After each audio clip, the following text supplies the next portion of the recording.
Assalamualaikum warahmatullahi wabarakatuh. Selamat pagi anak-anak. Bertemu lagi bersama saya dengan pelajaran sejarah Indonesia. Di kesempatan kali ini kita akan belajar mengenai kedatangan bangsa-bangsa Eropa ke Indonesia. Apa sih tujuan bangsa-bangsa Eropa datang ke Indonesia?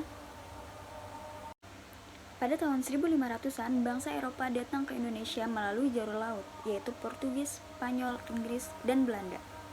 Banyak hal yang melatar belakangi kedatangan bangsa Eropa ke Indonesia. Yang pertama yaitu perkembangan ilmu pengetahuan dan teknologi. Pada zaman Renaissance, ilmu pengetahuan dan teknologi berkembang pesat. Muncullah teori heliosentris yang dikemukakan oleh Kopernikus yang mengatakan bahwa bumi dan planet-planet itu mengelilingi matahari dan juga bumi itu tidak datar melainkan bulat. Yang kedua ada revolusi industri, yang mana penemuan mesin uap untuk kapal laut ini memudahkan bangsa Eropa untuk melakukan perjalanan. Yang ketiga adalah ada Konstantinopel sebagai ibu kota Kekaisaran Romawi yang berhasil direbut dan dikuasai oleh Kekaisaran Turki Utsmani. Pada 1453, Turki Utsmani yang dipimpin oleh Sultan Muhammad II berhasil merebut wilayah Konstantinopel dari Kekaisaran Romawi, menutup jalur perdagangan yang menyebabkan bangsa-bangsa Eropa tidak lagi mendapatkan rempah-rempah. Akhirnya bangsa-bangsa Eropa mencari rempah-rempah ke benua-benua Asia, yaitu Indonesia dan negara-negara lain. Yang keempat ada motivasi 3G, yaitu Gold, Glory, and Gospel, yang mana kekayaan alam Indonesia ini sangat berlimpah. Awalnya Eropa hanya ingin mencari rempah-rempah, namun akhirnya Eropa memunculkan 3G, yaitu Gold, kekayaan, yang kedua Glory, kejayaan, dan ketiga Gospel, yaitu memperluas ajaran-ajaran Nasrani.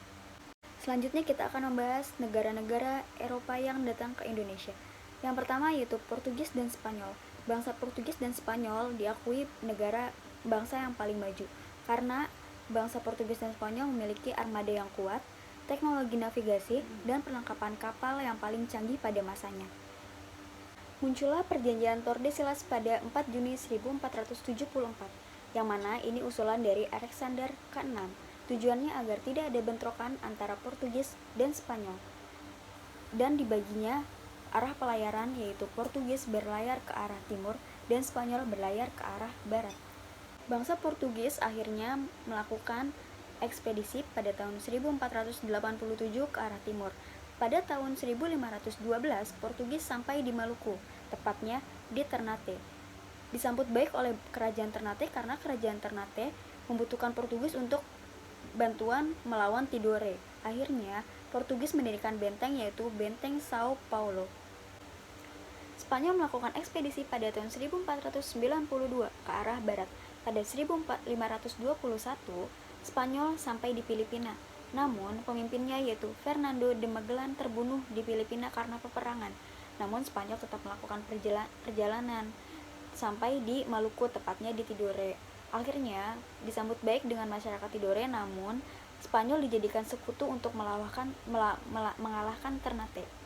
Portugis dan Spanyol dengan memanfaatkan permusuhan kerajaan saling tuduh mengenai rute perjalanan yang sebelumnya sudah dibahas diisi perjanjian Tordesillas. Spanyol menjadi ancaman bagi Portugis karena Portugis sudah berhasil melakukan monopoli perdagangan di Maluku. Portugis dari Brazil ke arah timur sampai dengan Maluku, sedangkan Spanyol dari Meksiko ke arah barat sampai dengan Filipina.